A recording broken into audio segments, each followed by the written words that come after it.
son amables con el ser humano. Si te llegas a encontrar a uno de estos seres, tienden a ser amables.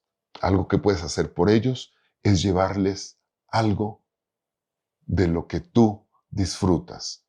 Una hamburguesa, una bolsa de palomitas. ¿Por qué? Porque ellos no pueden ir al cine. Entonces realmente ven al hombre con cierta envidia.